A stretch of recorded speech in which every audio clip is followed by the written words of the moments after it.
C'est sympa, merci. OK. Alors très bien, donc la dernière fois, qu'est-ce qu'on a fait alors? De quoi on a parlé? Les Svatantrika. Oui, les Svatantrika, qu'est-ce qu'on a dit? On a parlé de la façon dont ils voyaient l'existence véritable, l'existence inhérente et que c'était pas les mêmes, items que les Prasangika. Voilà, exactement. Donc ça, normalement, c'est clair pour tout le monde. C'est qu'il y a une différence entre ces 2 écoles. Enfin, il y a quelques différences, même si tout le monde n'est pas nécessairement d'accord. Mais il y a en effet des différences. Normalement, on est, en bas de la page 160. Alors attendez, parce que c'est écrit très petit. Cinq, 100 quatre, c'est ça. 164? Ouais, je crois, ouais. Ouais, c'est ça, hein. Très bien, il y avait une question d'un étudiant qui dit: «Les Prasangika, en plus de réfuter l'éléphant, réfuteraient aussi la pierre». Ouais, par rapport à cet exemple de l'éléphant magique et cetera.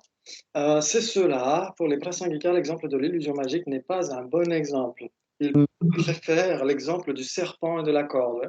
Il n'y a rien du côté de l'objet qui justifie la peur du serpent. En effet, c'est une hallucination, c'est une cognition fausse, ouais. Il n'y a Ouais. rien qui correspond à la réalité. Il n'y a pas du tout de serpent au lieu et place de la corde enroulée sur elle-même. Très bien. Exactement, comme il n'y a pas du tout de personne au sein des agrégats, dans la base imputation. Aucun phénomène ne se trouve dans sa base imputation, ouais, chez les Prasangika. Donc il y a beaucoup de choses étudiées pendant ces journées qui sont basées sur la Matsunkapa, sont également basées sur l'interprétation que Tsongkhapa a faite de l'auteur Acharya Chandrakirti. Ouais. Tsongkhapa a choisi Chandrakirti comme auteur de base et il le suit dans la présentation des diverses écoles. Ouais. Très bien. Et donc, en fait, c'est surtout Acharya Chandrakirti qui insiste sur le fait que les Yogacara acceptent l'existence réelle de l'esprit. Ouais. Comme vous le savez, les Chittamatrins ou les Yogacara acceptent 3 natures, ouais. Ouais. Ouais, qui sont L'imaginaire, l'imputé et la je sais plus. et la dépendante, ouais. La dépendante, voilà. Très bien. Les natures dépendantes, c'est tout ce qui est impermanent. Ensuite, la nature imputée, c'est les existants et les phénomènes permanents. Et la nature parfaitement établie, c'est la vacuité. Ouais. Voilà. Ouais, ça vous parle? Oui. OK, très bien. Et la nature parfaitement établie et les natures dépendantes existent véritablement chez les Yogacaras, ouais, chez les Chittamatrins, ouais. Et les natures imputées n'existent pas véritablement. Donc c'est là où, en effet, d'après les textes, il semble que ce soit ça, hein. C'est ce que dit Acharya Chandrakirti, parce que dans le Madhyamakavatara, dans l'entre au milieu, il prend le temps, au milieu du livre, dans le chapitre 6, il prend le temps de réfuter les vues du Chittamatra. Ouais.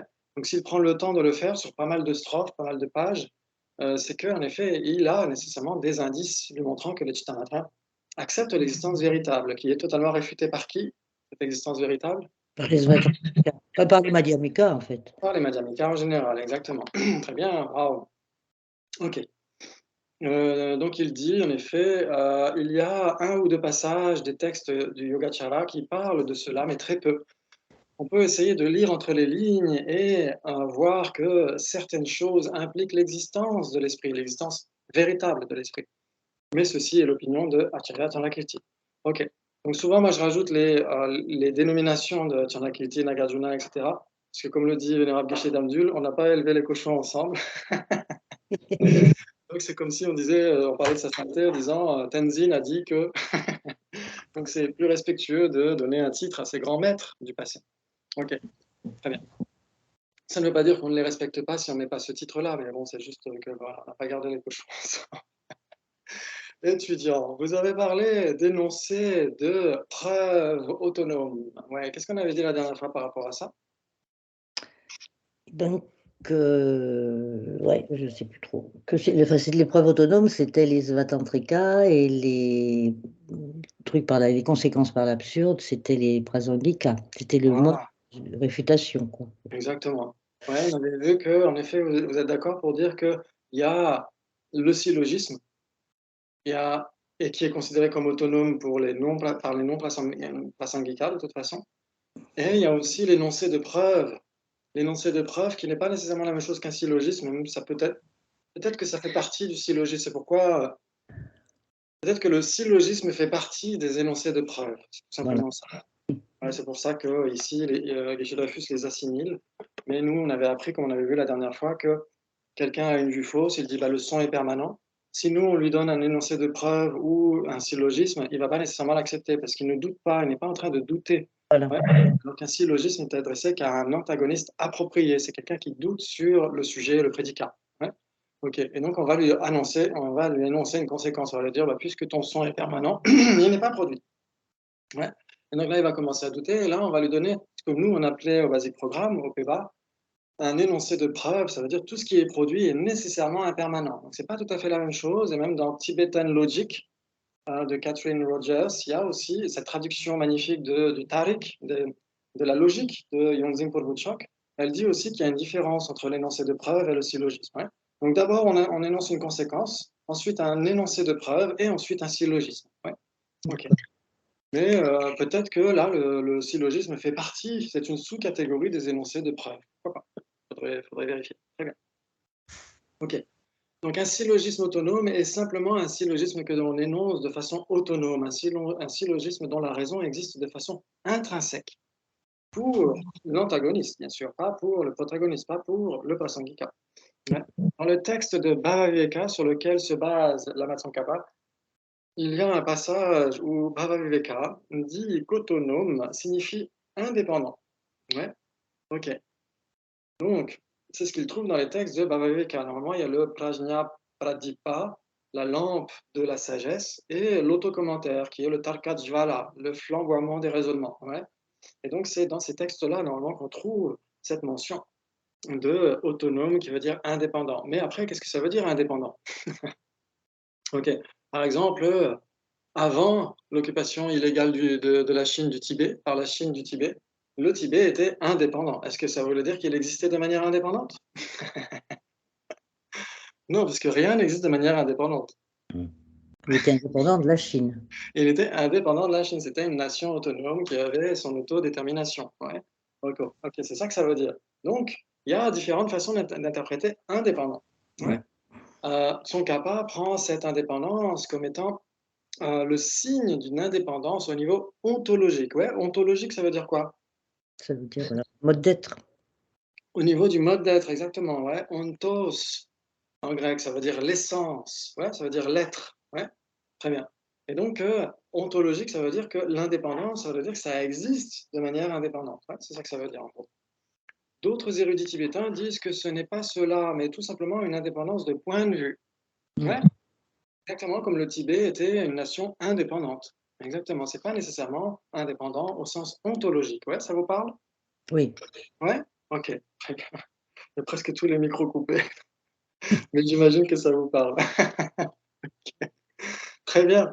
Un syllogisme autonome ou un énoncé de preuve autonome est quelque chose que l'on énonce indépendamment parce qu'il est vrai et donc on énonce la vérité. Cela n'implique pas que l'objet existe intrinsèquement ou pas. Mais la Matsunkapa dit que ce que Acharya Bhaviveka a en quoi? En tête. Ok, voilà, faut vraiment que je mette des lunettes. C'est l'existence intrinsèque de la raison.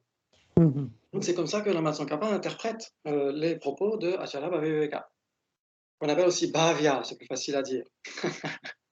La différence entre les Svatantrika et les Prasangika, qui nous paraît très clair, est en fait un sujet très délicat et sur lequel la Matsunkapa apporte un point de vue tout à fait clair. Ouais. Ok, donc ça c'est juste. Ok. Ok, après il y a l'existence ultime, etc. Ça c'est peut-être plus important. Ok. Tous les phénomènes, comme nous l'avons vu, n'existent pas de manière ultime. Ok, donc ça on va le revoir. Donc je vais passer ce passage-là parce qu'on va le revoir juste après. Très bien. Ok, là, il y a un truc très intéressant ici. Ok, donc on va essayer d'aller juste à les deux derniers mots de la page 165. Ouais. Si vous retrouvez la page. Très bien.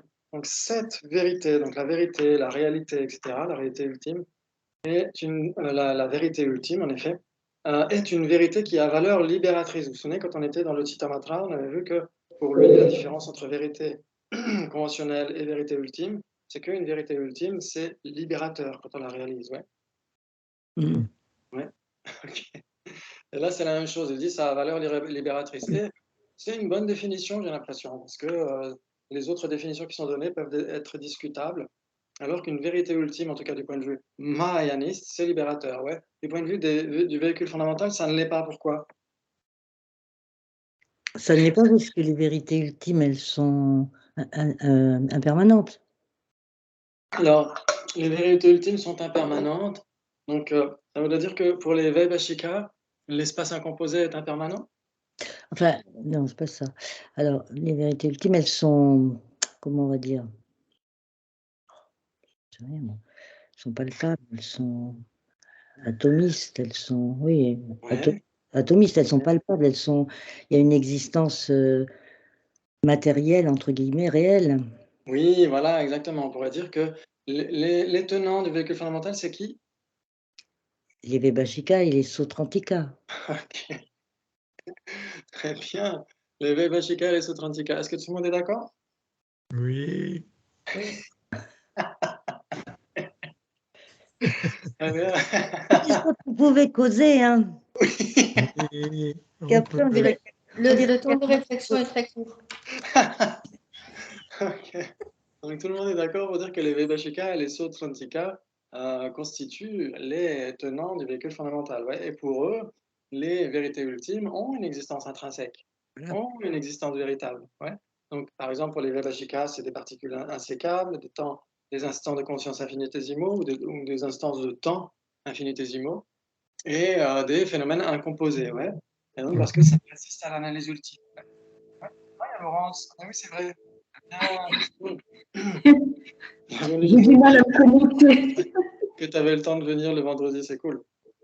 Justement, on était sur Bonjour le à point de te demander, c'est quoi la vérité ultime pour les Vaibhashika et les Sautrantika? tous. T'as bien fait de Non. venir. Donc pour les Vaibhashika, c'est quelque chose qui résiste à l'analyse ultime. Ouais. Il scinde la réalité en petites particules et en instants infinitésimaux, etc., ou en phénomènes incomposés. Et donc ça a une réalité pure et dure. Ouais. Et donc, ce n'est pas libérateur du tout de réaliser des vérités ultimes pour les Vaibhashika. Et pour les Sautrantika, ceux qui suivent les Écritures et ceux qui suivent le raisonnement, c'est similaire. Ça a une existence ultime, ça a une existence. Voilà. Il y a ton radiateur, Laurence, qui fait du bruit. Je ferme. Désolé. Désolé. Et donc, mais n'hésite pas à rouvrir le micro pour interagir. Hein. Très bien. Ok, et donc les vérités ultimes du point de vue des Vaibhashika et des Sautrantika, c'est une existence réelle, pure et dure, intrinsèque, etc. Donc ce n'est pas du tout libérateur de les réaliser. Et c'est même très simple. Par exemple, pour les Sautrantika qui suivent le raisonnement, c'est quoi une vérité ultime? Ce qui est capable d'une fonction. Voilà, ce qui est capable d'opérer une fonction. Par exemple, une table. Une table est une vérité ultime. Est-ce que c'est libérateur de réaliser une table? Si seulement. Si vous avez un énorme fardeau à déposer quelque part, dans ce cas-là, peut-être, vous trouvez une table et vous êtes libéré de ce fardeau, parce que vous pouvez le poser sur la table. Mais sinon, voilà, ce n'est pas du tout libérateur de réaliser une table, une tasse, une personne, etc., etc. Ok, par contre, dans le Mahayana, la vérité ultime, c'est quoi? C'est la vacuité, ouais. Mm. C'est la vacuité d'existence, soit dualiste, soit véritable, soit intrinsèque, etc., etc. Et donc là, oui, c'est libérateur. C'est pour ça que Geshe-Dreyfus, en haut de la page 166, dit que la vérité ultime a une valeur libératrice, mais dans le Mahayana, ouais, pour les Madhyamika en particulier, bien sûr. Ce n'est pas une vérité ontologique, ça veut dire que la vérité ultime n'a pas d'existence ultime. C'est ce que ça veut dire. Oui. Ouais. Ok. C'est-à-dire que ce n'est pas une chose qui existe de façon privilégiée par rapport aux autres phénomènes. La vérité, ce n'est pas le fondement ontologique des autres phénomènes. La vérité se situe au même niveau que les phénomènes trompeurs. Ça, c'est important. Ouais, parce que si vous soumettez la table à la machine à rayon X ultime, vous l'analysez ultimement, qu'est-ce que vous trouvez? L'absence intrinsèque de la table. L'absence d'existence ultime de table, ouais, ou l'absence de table ultime, ouais. Donc, c'est ce qu'on trouve à l'issue d'une analyse ultime. Et donc, certains ont dit, puisque c'est ce qu'on trouve à l'issue de l'analyse ultime, eh ben, cette vacuité a une existence ultime. Et non. Oui. Eh ben non. Non, parce que si on soumet à son tour cette vacuité d'existence ultime dans la machine à rayon X ultime, qu'est-ce qu'on trouve? La vacuité de la vacuité. La vacuité de la vacuité, c'est magnifique ça. Bravo, bravo, bravo. Waouh, ça fait bien plaisir. Très bien. Donc ça veut dire que on ne trouve pas ce qu'on cherchait initialement, ultimement, ouais. Ce qu'on cherchait dans la machinerie UX ultime, on ne le trouve pas. Par contre, on trouve quelque chose qui n'était pas cherché initialement. On trouve la vacuité ou l'absence d'existence ultime de ce truc qu'on cherchait. Mhm. Mais certains ont dit, puisque la vacuité, c'est ce qui est trouvé à l'issue d'une analyse ultime, eh bien, c'est établi par la conscience ultime. Pas du tout. Pas du tout. La vacuité, du point de vue des Madhyamika, est établie par une conscience conventionnelle. Pas du tout par une conscience ultime. Ouais. Rien n'est établi par une conscience ultime. Si quelque chose était établi par une conscience ultime, ça veut dire que ça résiste à l'analyse ultime. Mhm. Salut Jordan. D'accord, merci Jordan, à bientôt. Ok, ce soir pour les débats, ouais, c'est cool. On a le teaser pour les débats ce soir à 19h, ouais. Donc j'étais en train de dire que quoi d'ailleurs? Que, ah oui, que la vérité ultime, la vacuité d'existence ultime, n'est pas du tout établie par une conscience ultime. Si elle était établie par une conscience ultime, ça veut dire qu'elle résiste à l'analyse ultime. Et donc, elle a une existence ultime, ce qui n'est pas du tout le cas. Mhm. Ouais.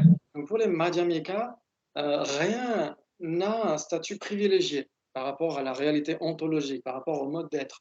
C'est-à-dire que les deux vérités, par exemple, si on regarde chez les autres écoles, par exemple le Chittamatra, pour le Chittamatra, on a dit tout à l'heure, les natures dépendantes et les natures parfaitement établies ont une existence véritable, alors que les natures imputées n'ont pas d'existence véritable. Ouais, donc ils font une distinction ontologique entre des phénomènes et d'autres.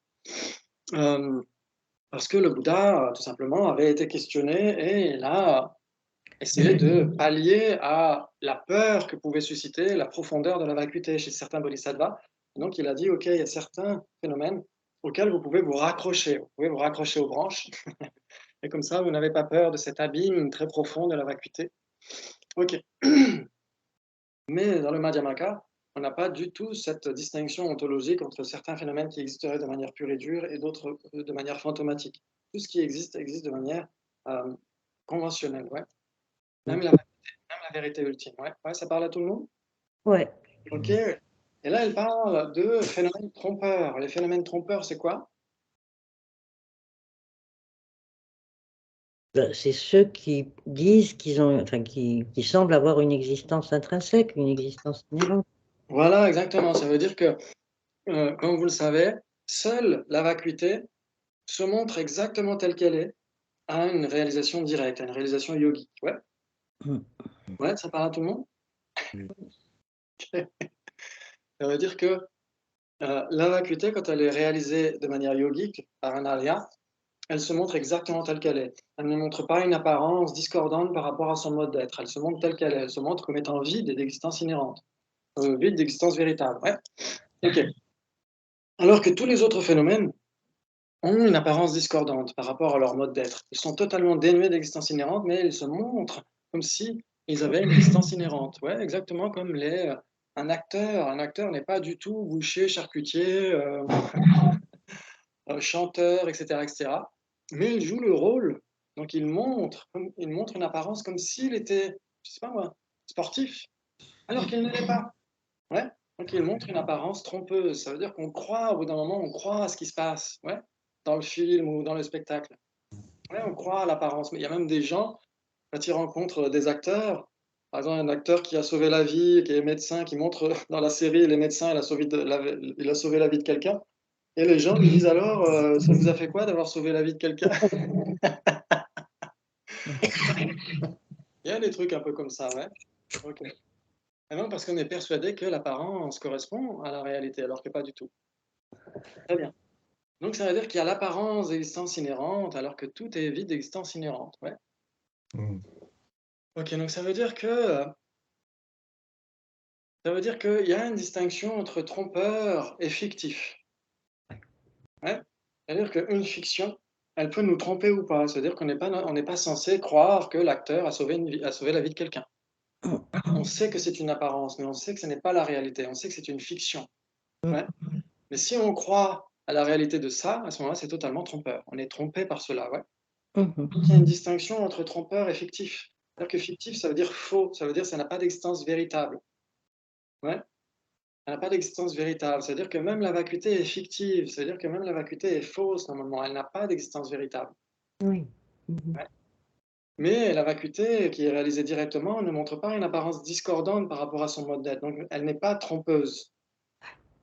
Ouais. Alors que les vérités conventionnelles sont trompeuses. Ouais. Donc, elles sont fictives, bien sûr, elles sont fausses et elles sont trompeuses. Ouais. Donc, je me souviens que quand on avait étudié le PEBA, Venerable Gansen avait dit que les vérités conventionnelles étaient trompeuses, étaient fausses, mais pas la vérité ultime, pas la vacuité. La vacuité, elle est vraie dans le sens où elle ne montre pas une apparence discordante. C'est de ce point de vue-là qu'elle est vraie. Ouais. Mais elle est fictive dans le sens où elle n'existe pas de manière véritable. Ouais. Ok. Sur le sens, il y a faux, fictif, trompeur, etc. Il ne faut pas tout mélanger. Ouais. Ouais. Ok. Ok, très bien. Donc ça, on essaiera d'y revenir parce qu'il y a encore pas mal de pages à voir. Très bien, très bien. Phénomène trompeur. Ontologiquement, la vérité et les phénomènes trompeurs, donc les vérités conventionnelles, les vérités conventionnelles, ou obscurcissantes, c'est pourquoi il y a ce terme de trompeur, ont le même statut. C'est-à-dire que les deux n'existent pas de manière ultime. Rien n'existe de manière ultime, hein. Rien n'existe de manière véritable pour les Madhyamika. Il n'existe que de façon conventionnelle, car il n'existe qu'en tant qu'apparence à la conscience non. Il n'existe pas indépendamment de la conscience non contredite. Ouais, vous vous souvenez ce que ça voulait dire non contredite? C'est-à-dire qu'elle n'est pas souillée par des erreurs superficielles. Ouais. De la faculté dominante, la faculté antécédente, la condition antécédente et la localisation. Okay. Donc une conscience qui est dénuée d'erreurs superficielles. Elle est non contredite parce qu'elle est en accord avec ce qu'elle voit. Elle perçoit pour les Svatantrika, elle perçoit l'existence inhérente et elle valide l'existence inhérente.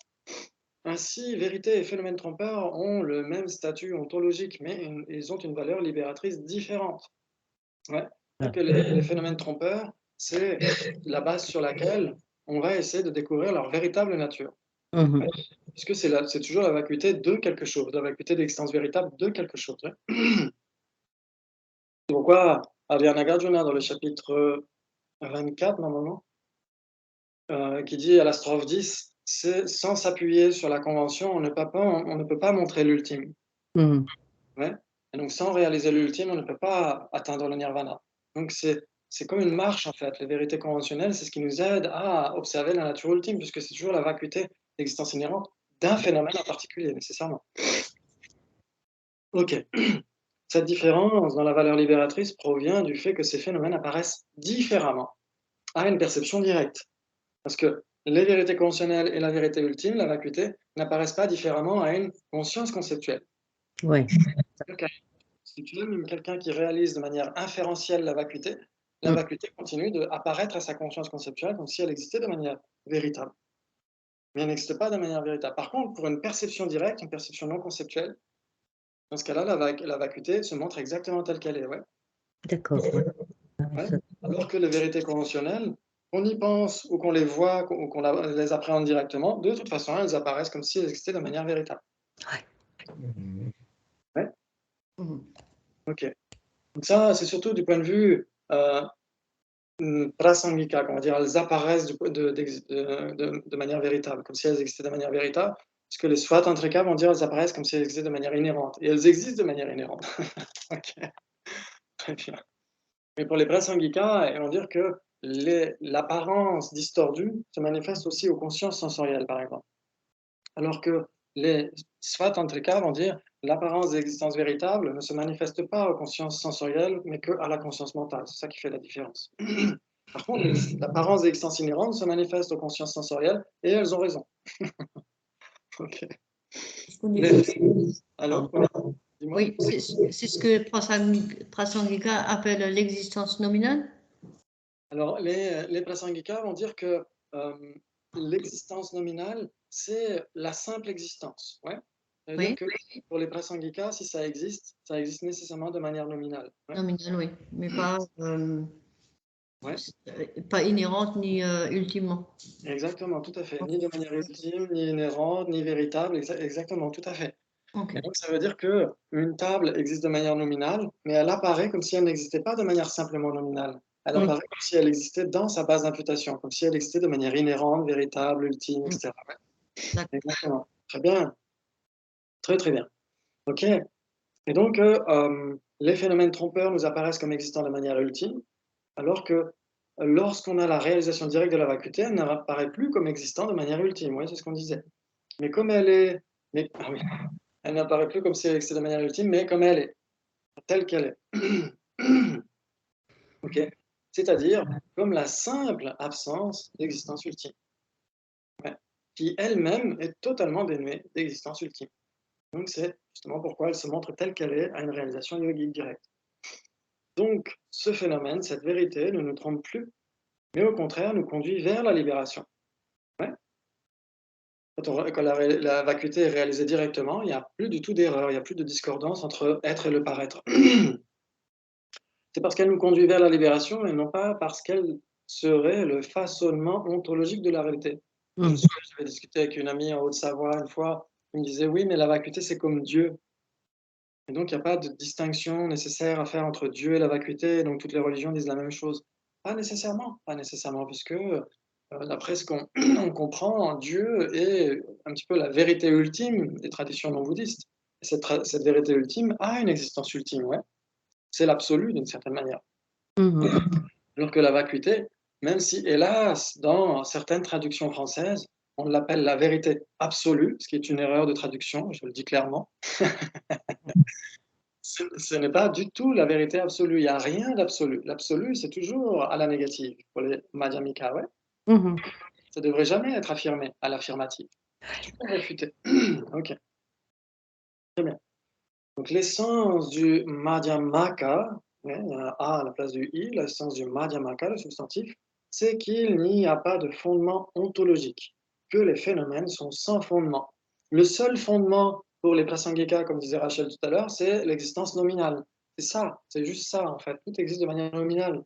Et pour les svatantrika, tout existe en dépendance d'une une conscience qui impute cela. Donc, il y a de l'objet, mais aussi une conscience qui doit être là. Et donc, dans ce cas-là, ça fonctionne. Donc, c'est ça le statut ontologique, que les phénomènes sont sans fondement. Les phénomènes n'existent pas de manière ultime. Parce que exister de manière ultime, ça veut dire résister à l'analyse ultime. Ça veut dire résister à la machine à rayon X ultime. Ouais. Et ça ne fonctionne pas. Ça, c'est pas possible. OK. Les phénomènes n'existent pas de manière ultime, ils n'existent que de façon conventionnelle. Et la seule vérité qu'il y ait, c'est cette simple absence d'existence ultime, qui elle-même existe simplement conventionnellement. Très bien, donc il dit ensuite qu'il approche de la fin de l'enseignement, il parle de l'impermanence, ok. Et ensuite il va parler du... Ah, mais il est déjà l'heure? Ah non, je suis encore à l'ancienne heure. Okay. C'était de 9 à 10. Okay. J'ai eu peur. Très bien. Et donc là, il parle de l'existence ultime selon les prasangika, mais il va reparler des svatantrika au cours du passage.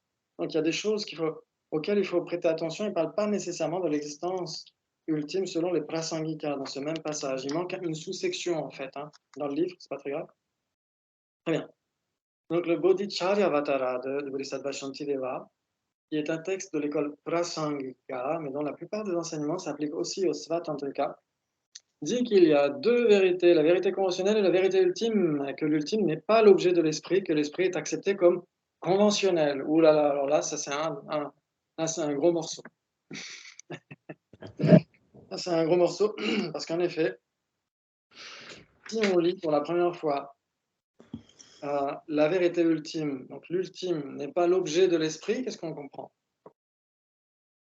C'est-à-dire que l'ultime, c'est une perception directe yogique et ce n'est pas quand ça reste une conception, c'est conventionnel. Voilà, exactement, ça c'est l'explication. C'est l'explication finale. Ouais. Et avant cette explication finale, si on n'a pas du tout étudié de basic programme, si on lit ça, qu'est-ce qu'on comprend? Si on est moins intelligent que Dominique, Merci. si on est moins intelligent que toi, si on n'a pas du tout approche de la vacuité, si on lit l'ultime n'est pas l'objet de l'esprit, qu'est-ce que vous comprenez? Moi, je comprends qu'on ne peut pas réaliser l'ultime. Que notre esprit n'a aucun accès à l'ultime, à la vacuité. Ouais. Mais est-ce que c'est notre esprit ou est-ce que c'est le mental direct qui est... Ah oui, le mental direct, c'est l'esprit, oui, d'accord. Oui. Parce que la perception yogique, c'est pas l'esprit conventionnel. Eh bien, Exactement. C'est tout à perception fait ça. yogique, est-ce que c'est un mental direct? J'en sais rien, mais c'est pas le... Voilà. Exactement. Donc quand on dit, par exemple, on aurait tendance à comprendre les choses de manière apophatique. Ouais, vous avez déjà entendu parler de ça, l'apophatisme? Non. Non? Enfin, L'apophatisme, c'est de dire que, par exemple, dans les traditions chrétiennes, c'est que Dieu est tellement grand, tellement élevé, tellement noble, qu'on ne peut même pas sonder sa profondeur, qu'on ne peut même pas y avoir accès, on ne peut même pas le connaître d'une certaine manière. Ouais. ouais. On ne peut pas, il est inexprimable et inconcevable. Ouais. C'est un petit peu ça l'apophatisme. Donc ça veut dire que on ne peut rien dire dessus. Très bien. Et donc certains ont essayé dans la tradition bouddhiste aussi.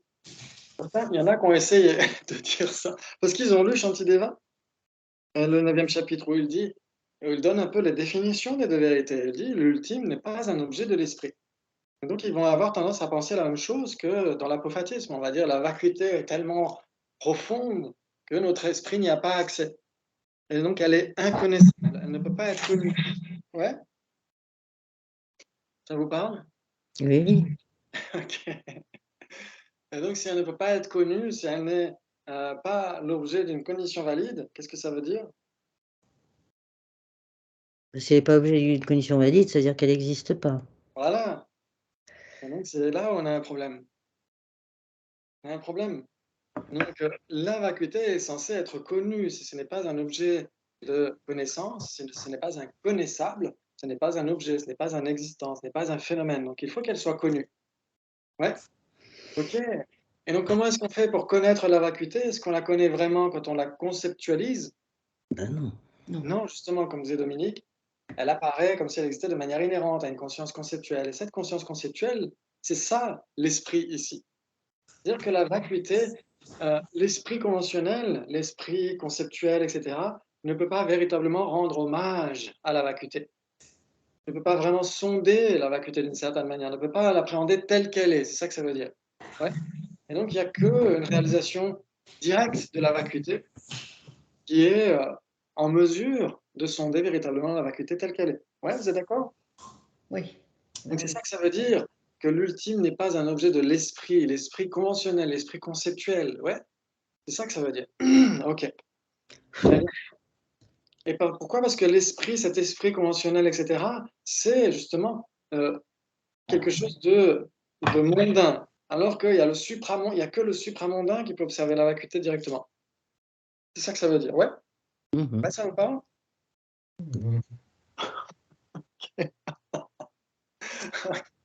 Vous allez dans ce qu'on appelle l'esprit, quoi, oui. Et ben justement, et ça c'est vachement bien parce que dans la tradition Nyingma, il y a cette distinction fondamentale entre l'esprit et quoi?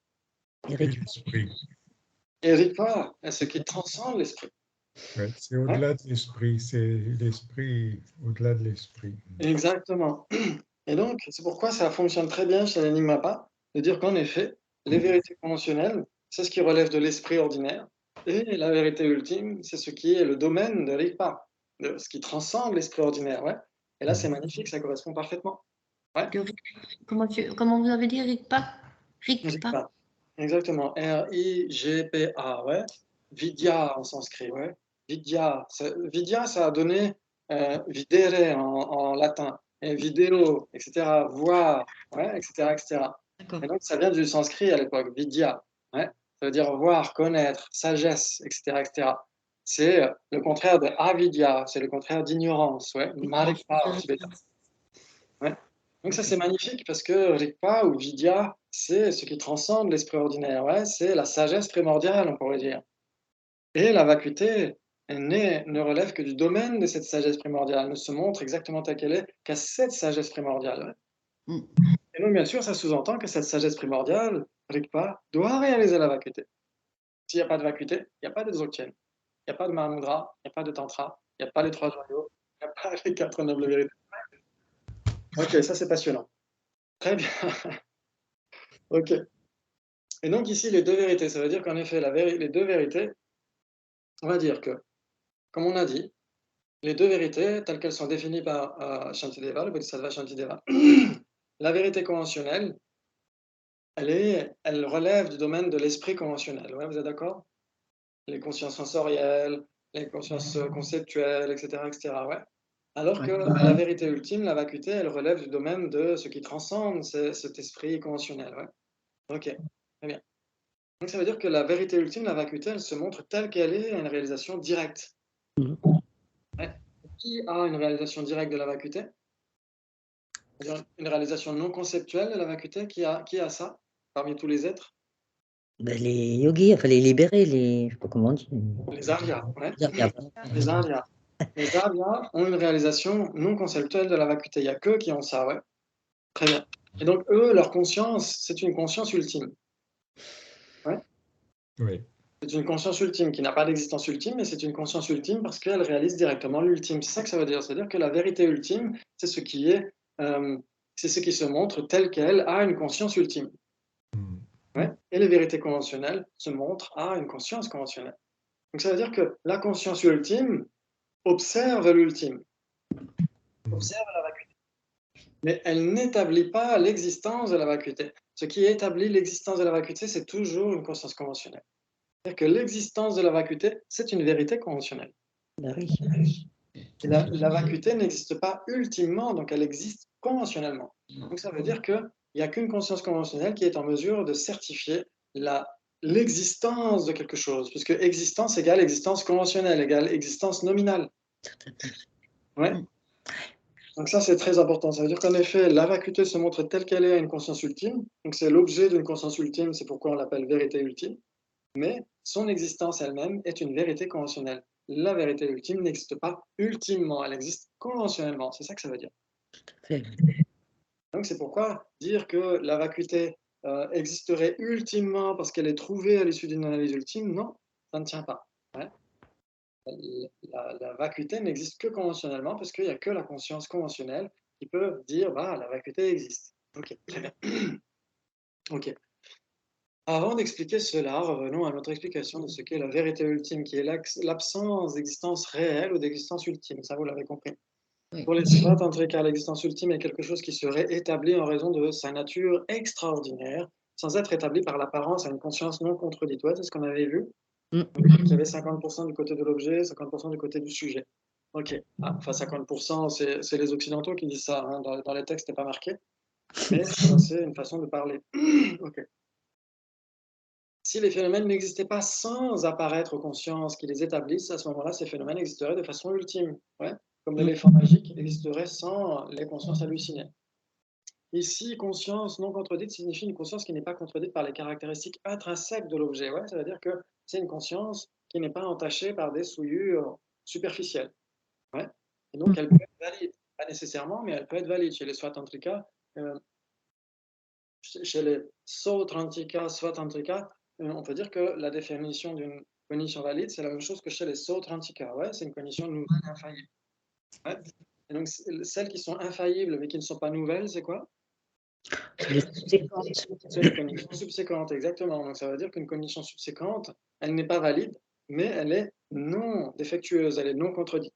Ok. C'est-à-dire que conscience non contredite n'est pas tout à fait égale à cognition valide, mais c'est nécessairement égal à une conscience qui réalise son objet et qui réalise le mode d'être de son objet pour les Svatantrika. Ouais.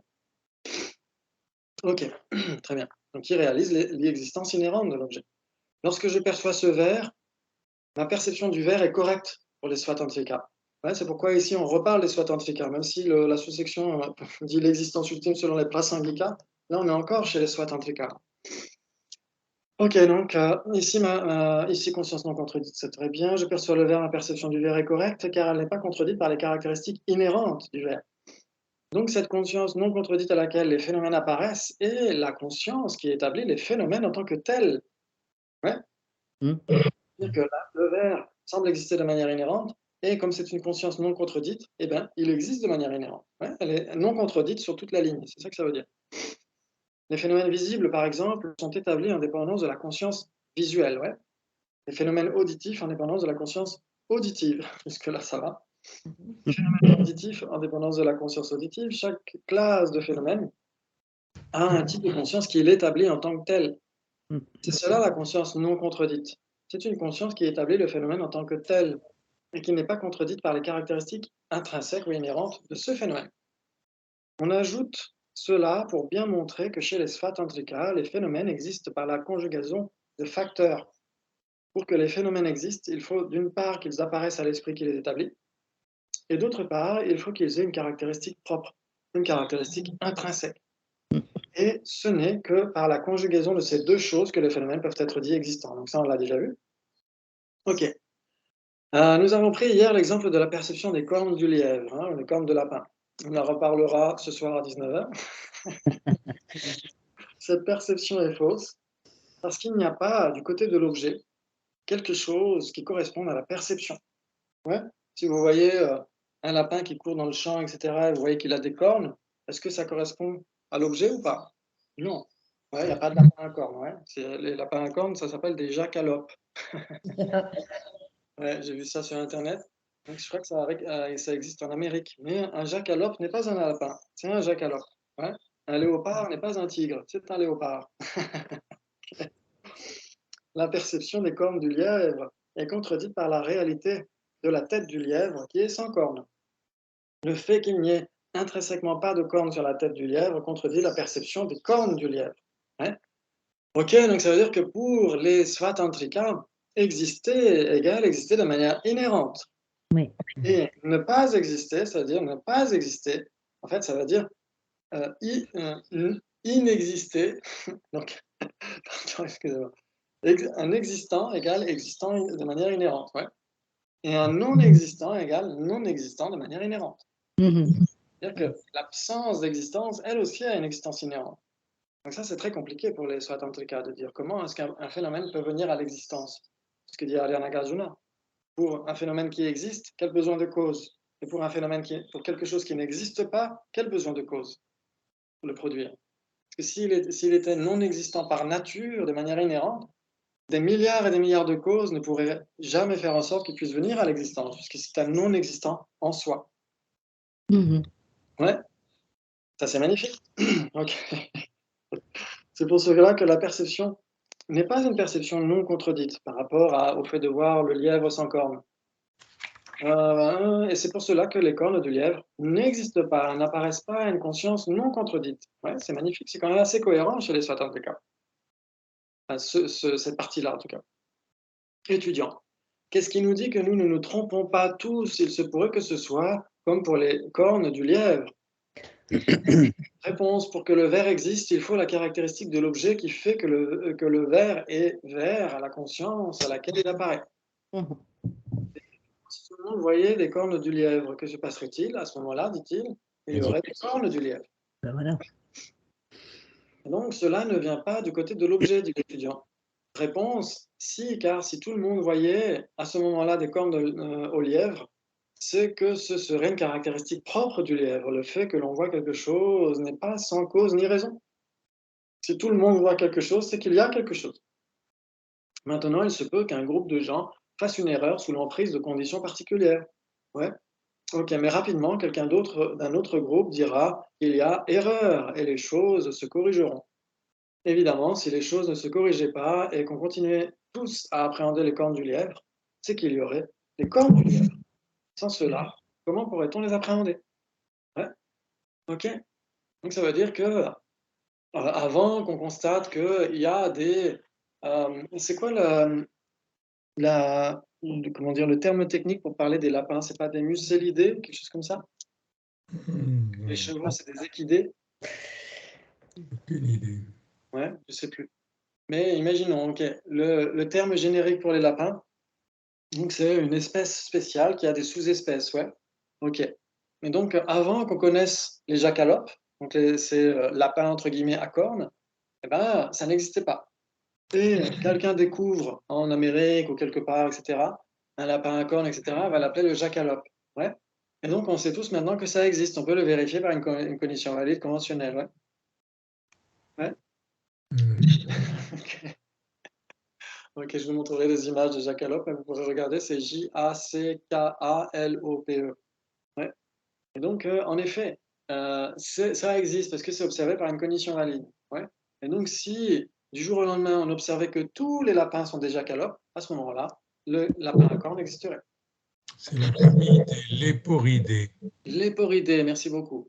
Hmm. Très bien, donc les léporidés. Donc, si, imaginons que les léporidés soient tous constatés comme ayant des cornes, eh ben, on serait d'accord pour dire que le lapin a des cornes. Ouais. Et Mais si on n'est pas d'accord là-dessus, on va dire le lapin n'a pas de cornes et il y a juste une sous-espèce de léporidés, mais ce ne sont pas des lapins, ce sont des léporidés qui ont des cornes. Ouais, ce ne sont pas des lapins à cornes. Très bien, exactement comme chez les félins. Chez les félins, il y a des félins à rayures et il y a des félins qui n'ont pas de rayures, qui ont des taches. Ouais. Et donc c'est pourquoi on dit qu'un félin à rayures est un tigre et un félin à taches n'est pas un tigre. C'est un léopard. Et bien là, c'est la même chose. Ouais. On ne dit pas qu'un tigre, ce serait un léopard à rayures.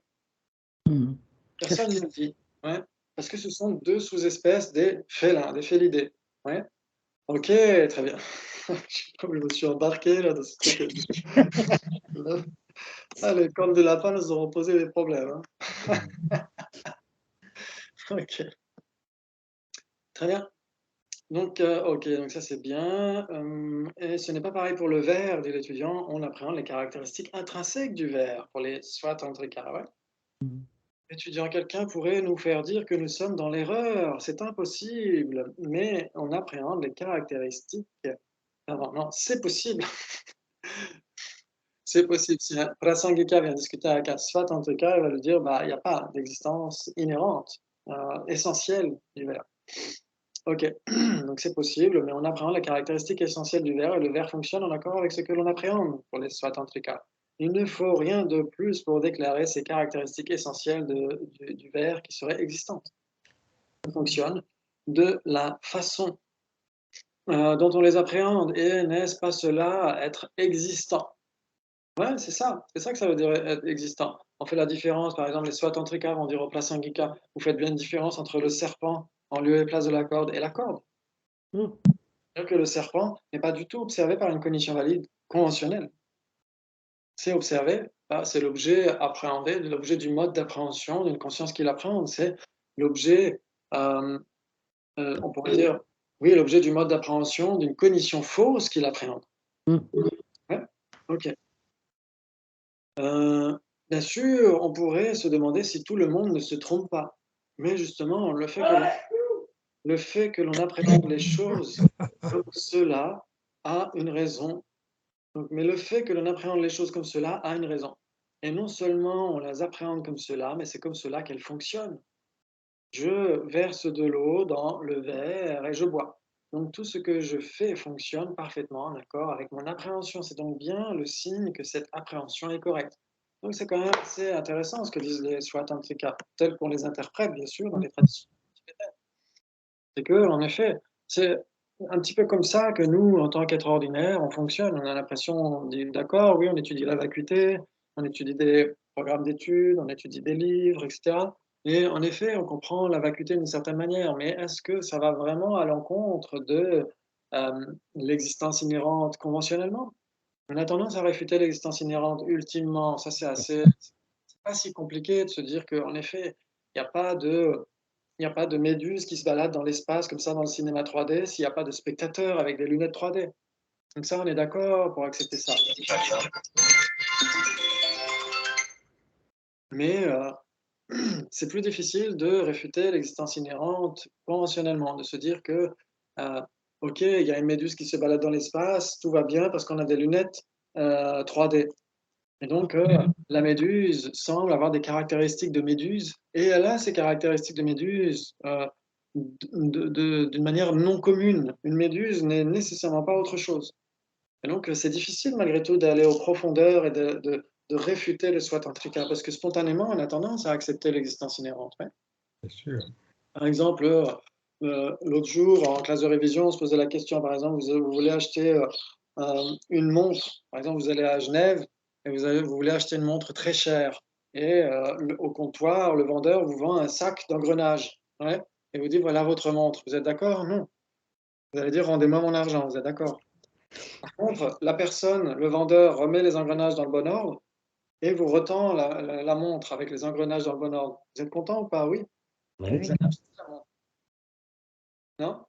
Oui, Ça veut dire que spontanément, en tant qu'être ordinaire, on est d'accord pour dire que les parties dans le désordre, c'est pas le tout, mais les parties dans le bon ordre, c'est le tout. Ouais. C'est pourquoi Chandrakirti va essayer de réfuter le fait que le phénomène imputé soit la configuration spéciale des parties. Ouais. Donc, c'est pas très grave. On en reparlera. Très bien, très très bien. Donc, on a encore quelques minutes. Wow. Est-ce que vous avez des questions par rapport à ce qu'on a fait? Bon, Bon. Ok, donc on peut continuer. Très bien. Est-ce qu'on peut dire que les caractéristiques essentielles du verre, c'est la vérité du verre? Ça, c'est la question de l'étudiant. Non, la caractéristique essentielle du verre est quelque chose de conventionnel. Ouais. Ce n'est pas la vérité, parce que cette caractéristique apparaît à la conscience ordinaire comme existant réellement. Ouais. Alors qu'elle n'existe pas réellement. Ouais. Très bien. La vacuité, c'est la véritable nature du verre. Ouais. C'est ça qu'il faut essayer de comprendre, c'est que n'importe quel phénomène a deux natures. Ouais. Une nature conventionnelle et une nature ultime, vous êtes d'accord? Oui. Ouais. Donc ça veut dire que la nature ultime, c'est la véritable nature. Bien sûr que quand on entend véritable nature, on a l'impression que c'est un support ontologique, que cette véritable nature a un poids particulier du point de vue de son existence. Ce n'est pas du tout. Ouais. On a dit tout à l'heure, les deux vérités sont au même niveau ontologique. Ouais. Donc quand on dit la véritable nature, ça veut juste dire que c'est, quand on le réalise, c'est ça qui est libérateur. C'est ça que ça veut dire la véritable nature. La vacuité du verre, c'est ce qui libère quand on le réalise. Ouais. Alors que le verre, ça ne libère pas nécessairement, au contraire. Ouais. Ok. Donc cette caractéristique essentielle du verre, c'est quelque chose de conventionnel. Le fait d'être un verre conventionnellement, avec ses caractéristiques conventionnelles, ça relève du conventionnel. Hein. Ce n'est pas la vérité, parce que cette caractéristique apparaît à la conscience ordinaire comme existant réellement, alors qu'elle n'existe pas réellement. Ouais. La vacuité, elle, est la vérité, elle apparaît à la perception directe de la vacuité comme elle existe. C'est-à-dire qu'elle n'apparaît pas comme existant de manière réelle. De même, sa caractéristique intrinsèque apparaît comme existant réellement parce qu'elle n'existe pas réellement. Ok. La vacuité, pour la vacuité qui est réalisée conventionnellement, conceptuellement, elle donne l'impression d'exister réellement, mais elle n'existe pas réellement. Ouais, donc il faut la réaliser directement. Okay. Il faut la réaliser directement. Ouais, la caractéristique intrinsèque du verre n'est donc pas la vérité du verre. Elle est fausse, c'est-à-dire trompeuse. Elle est vérité conventionnelle. Ce n'est pas la vérité, mais elle a la validité conventionnelle. Ok, donc là on était chez les Svatantrika, ouais, les Prasangika, on revient à eux, disent que s'il y avait une caractéristique essentielle d'être un verre, par exemple, elle serait la vérité. Parce que caractéristique essentielle, ça veut dire caractéristique foncière. Ouais. Donc chez les Svatantrika, ça veut dire caractéristique foncière, mais les Prasangika ont tendance à dire, si vous dites que cette caractéristique foncière, par exemple, c'est ce qu'on retrouve dans les définitions. Par exemple, ce qui est chaud et brûlant, c'est les caractéristiques foncières du feu. Ouais. C'est pour ça qu'à un moment donné, Arya Nagarjuna, dans le traité du milieu, va analyser la nature foncière des choses. Ouais, je sais plus je crois que c'est le chapitre 13, je suis plus sûr. Mais en tout cas, il va examiner la nature des choses, la nature foncière des choses. Et cette nature foncière n'est pas une nature ultime, c'est une nature conventionnelle. Ok. C'est-à-dire que chaud et brûlant, c'est pas du tout libérateur quand on réalise. Hein. Ça fait mal au contraire. Ça brûle. Très bien. Très très bien. Ok. Évidemment, c'est très difficile, c'est très différent du point de vue swatantrika, vu par lui-même. Je ne comprends pas le mot intrinsèque, dit l'étudiant. Intrinsèque veut dire qu'il existe de son propre côté.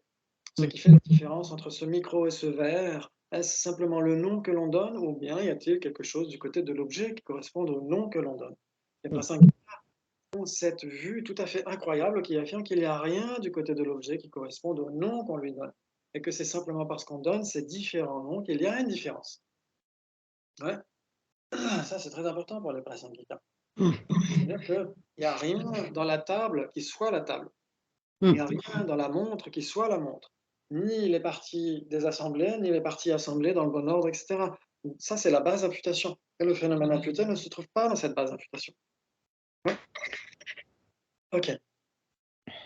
Et donc, comment est-ce qu'on peut essayer de le prouver, justement, que le phénomène imputé n'existe pas dans sa base d'imputation? C'est que si vous prenez cette montre, vous l'avez pendant des années et des années, au bout d'un moment, il y a un engrenage qui va péter. Ouais, il va perdre des morceaux, etc. Donc, vous allez remplacer cet engrenage. Puis, au bout de plusieurs mois, c'est un autre engrenage. Imaginons que ce soit une montre très chère, mais made in China. Et donc, un engrenage, vous le remplacez, puis après un autre engrenage, vous le remplacez. Après, c'est le cadran que vous allez remplacer, puis les aiguilles que vous allez remplacer. Ouais, au bout de 10, 20, 40 ans, etc. Est-ce que c'est toujours la même montre ou pas? Ben non. C'est plus la même montre. Ça veut dire que, C'est une montre. par exemple, C'est une montre, mais c'est plus la même. imaginons qu'il y a 10 ans, on va dire, il y a 40 ans, il y a 40 ans, tu m'as prêté cette montre très chère, parce que je n'avais pas de montre, etc., imaginons, et je change les morceaux à chaque fois, au fil des ans, au fil des mois, etc., parce que tu m'as prêté une montre made in China. Et au bout de 40 ans, tu me dis, est-ce que tu peux me rendre ma montre que je t'ai prêtée? Est-ce que je peux te rendre cette montre-là ou pas? Est-ce que c'est la montre que tu m'as prêtée ou pas? Même. Non. C'est la montre que tu m'as prêtée, mais avec d'autres pièces. C'est une Donc ça veut dire que si c'est la montre que tu m'as prêtée ou que je t'ai prêtée, je ne sais plus qui l'a prêtée à qui. Ça veut dire que du côté des parties, il n'y a rien qui soit cette montre-là. Vous êtes d'accord? Parce qu'on a changé toutes les. Oui. Oui. Oui. Ah oui. Elles sont toutes nouvelles. Ben oui.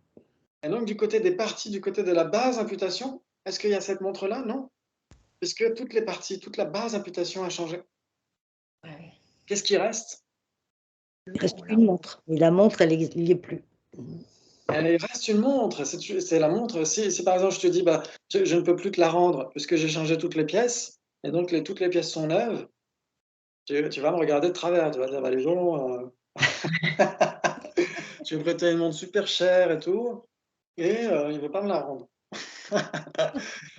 Et donc, est-ce que j'ai raison de ne pas te la rendre ou pas? Ah oui. Ah Ça, bon? j'en sais rien. Ça, j'en sais rien. Donc ça veut dire que, imaginons, Rachel me prête la montre hier. Mhm. Est-ce qu'on est exactement les mêmes qu'hier? Et non. Non. C'est Est-ce pour que ça la montre... c'est pour ça que je voulais dire que c'était une montre que tu vas me rendre, mais plus avec les mêmes pièces. Alors c'est Exactement. voilà, c'est ça. Tout à fait. Sinon, bah, je serais un voleur en disant, bah non, ton toi d'hier n'est plus ton toi d'aujourd'hui, mon moi d'hier n'est plus mon moi d'aujourd'hui, et la montre d'hier n'est plus la montre d'aujourd'hui.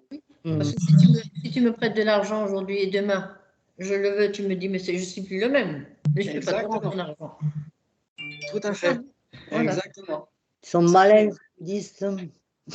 Si le jour de la paye, le patron dit aux employés, bah non, les 29 jours, c'était quelqu'un d'autre, et le 30e jour, c'est quelqu'un d'autre, donc je dois donner le salaire à quelqu'un d'autre, vous n'allez pas être content. Bah non. Non. Donc ça veut dire quoi? Ça veut dire que c'est le même continuum. Oui, voilà. Et en dépendance du continuum, on désigne montre, personne, etc., etc., non? Mais toutes les parties du continuum ont totalement changé, ce ne sont plus du tout les mêmes. C'est ça. Et pourtant, on est d'accord pour dire, OK, je peux te rendre ta montre. Et en plus, tu devrais me remercier parce que j'ai changé toutes les pièces, elle est beaucoup plus neuve qu'avant. Non? Ça fonctionne, ça, normalement. Pour les prasangika, ça fonctionne. Mais de manière instinctive, on a tendance à se dire, OK, imaginons que les engrenages aient une autre couleur, avec un autre matériau, etc., etc. On a tendance à se dire, et le cadran est totalement différent. Et même le verre est différent, il est waterproof, etc., etc. Est-ce que c'est vraiment la même montre? On a tendance à se dire, bah, c'est compliqué. Si on la voit, si on prend une photo de la montre qu'on a prêtée et une photo de la montre qu'on va rendre, ça semble être tellement différent. Mhm. Quelqu'un qui ne connaît pas l'histoire entre les années qui se sont passées, etc., dirait, mais tu t'es trompé de montre. Mhm. Non? Oui. Alors que les personnes qui savent, qui ont désigné la convention, ceci est la montre prêtée par Rachel, à ce moment-là, tout va bien. Mhm. Donc Une ça, petite anecdote, quand on a eu l'arbre sur la voiture, donc il fallait changer plein de choses. Et quand mon mari, un mois et demi après, il a eu sa voiture, il me dit, ah, enfin, j'ai reçu ma voiture. J'ai fais, c'est ta voiture. C'est plus tout ta à fait ça. voiture, c'est ma voiture. Je dis non, c'est plus ta voiture, c'est plus les mêmes. Et il n'a pas compris, il m'a traité de folle. Je ne comprends pas. C'est bon. Parce que, d'un certain point de vue, il a raison, les Prasangika. Enfin, il n'a pas raison de te traiter de folle. Non, non, mais c'est un folle. Il Désolé. comprenait pas. Alors, il avait bien compris que c'était par rapport au bouddhisme, mais il a dit laisse tomber, je ne comprendrai jamais. Mais d'un certain point de vue, il est un petit peu plus Prasangika que prévu. C'est que les Prasangika sont censés s'accorder au monde. Ça veut dire que si nous, on connaît l'histoire de la montre, on sait qu'il y a 40 ans que tu me l'as prêté, etc., et on sait que c'est le même continuum avec les parties qui ont totalement changé, d'un certain point de vue, il n'a pas tout à fait tort de dire que sa voiture a été remplacée. Mm. Parce que, d'un certain point de vue, par exemple, est-ce que nos agrégats de notre jeunesse sont toujours là? Eh bien non, Non. Ils ont été remplacés. complètement. Et est-ce que nous, on est toujours là? Bah oui. Hein? Pour le Nous, coup. on est toujours là, mais les agrégats, les parties, la base d'imputation a totalement été remplacée. On impute. Voilà. Exactement. Et donc, d'un certain point de vue, il a raison de dire, pas que tu es folle, mais que c'est sa voiture qui a été remplacée, qu'il a sa nouvelle voiture, sa voiture qui est nouvelle. Quelque chose, d'un certain point de vue, il n'a pas tout à fait tort. Donc, il faut le rassurer. Mais c'est intéressant de se poser ces questions-là parce qu'en effet, les prasangika doivent s'accorder au monde. Ouais, c'est très important. Comment est-ce qu'on perçoit les choses conventionnellement dans une certaine mesure? Parce que conventionnellement, il y a l'apparence de l'existence inhérente qui doit être réfutée. Ouais. L'existence inhérente doit être réfutée et l'apparence d'existence inhérente doit être abandonnée. Okay. Très bien, en tout cas, merci du fond du cœur, c'était passionnant. Et on se retrouve pour le débat à 19h pour ceux qui peuvent. Merci beaucoup. Moi, j'ai une question débile qui a par rapport. Quelle différence entre Arya et Acharya? Parce que quand tu dis Dharma, tu dis Acharya, c'est quelle différence? Oui. Voilà. Pour Nagarjuna, on a tendance à l'appeler Arya Nagarjuna, Mm. même si Chandrakirti était censé être un Arya, et peut-être même le Shantideva, etc., etc. En général, c'est plus facile d'appeler Nagarjuna Arya Nagarjuna, je ne sais pas pourquoi. Dans les textes, chez les Tibétains, ils l'appellent le protecteur Nagarjuna, Gombo Loju. Ouais. Et Acharya, ça veut dire le maître, ça veut dire maître, ça veut dire professeur. Donc c'est peut-être plus respectueux en effet que C'est de tous dire les deux des Arya, mais le Acharya, c'est le maître, quoi. Exactement, ouais. On peut dire aussi Acharya Nagarjuna, pourquoi pas, c'est aussi possible, ouais, tout à fait. C'est juste une habitude de langage, ouais. Ouais. Mm. Okay. Merci. C'est bien, merci beaucoup. Bonne journée, à plus tard. Au revoir à tout le monde. Merci. À plus tard. Bonne journée à tous. À ce soir. Ciao. Ah, coucou.